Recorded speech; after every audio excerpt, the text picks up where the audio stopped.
আজ পশ্চিমবঙ্গ বিধানসভায় উল্লেখ পর্বে সম্মানীয় অধ্যক্ষ স্যারের মাধ্যমে রাজ্যের স্বাস্থ্যমন্ত্রী তথা মুখ্যমন্ত্রীর দৃষ্টি আকর্ষণ করলাম যে হসপিটালগুলোতে display board, digital display board এবং ওয়েবসাইট এবং সাথে সাথে রেফারের ক্ষেত্রে আধুনিক প্রযুক্তি নিয়ে আসার জন্য।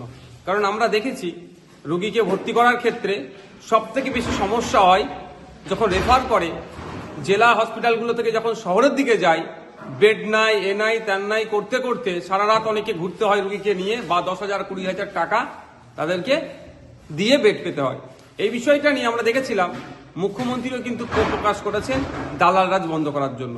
কিন্তু দালাল রাজ বন্ধ করতে গেলে প্রপার ওয়েতে যেতে হবে, তো সেজন্য আমরা আজকে প্রস্তাব রাখলাম বিধানসভায় স্বাস্থ্যমন্ত্রীর কাছে যে আমি এটাই চাইছি স্বাস্থ্যমন্ত্রীর কাছ থেকে যে আপনি একজন রোগীকে যখন রেফার করবে শহরের কোনো হসপিটালে, সরকারি হসপিটালে জেলা থেকে, সেই সময় ওখান থেকে সেই রোগীর কোন হসপিটালে কত নম্বর বেড হচ্ছে সেটাও যেন সেই যখন রোগীকে রেফার করে রেফারের কাগজের সাথেও আর একটা কাগজ দিয়ে দেওয়া হয়।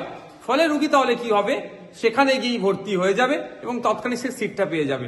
আমি উদাহরণস্বরূপ যদি বলি, আমাদের চুচুড়া ইমামবাড়া হসপিটাল থেকে কেউ কোনো একজন রোগীকে কলকাতায় রেফার করছে। কলকাতায় কোথায় রেফার করবে, সে হসপিটালটা কোথায়, ওখানেই রোগীর হাতে যেন, রোগীর পরিবারের হাতে যেন কাগজ তুলে দেওয়া হয় যে এসএসকেএম, পিজি, আরজি কর, এনআরএস যেখানে এবং কত নম্বর বেড সেটাও যেন তুলে দেওয়া হয়।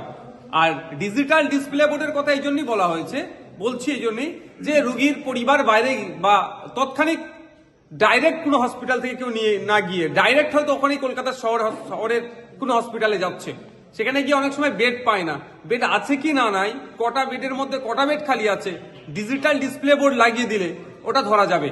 ফলে তাদের রোগীগুলোর সাথে কেউ অনৈতিক কাজ করতে পারবে না। তবে এগুলোর এতও প্রয়োজন হতো না।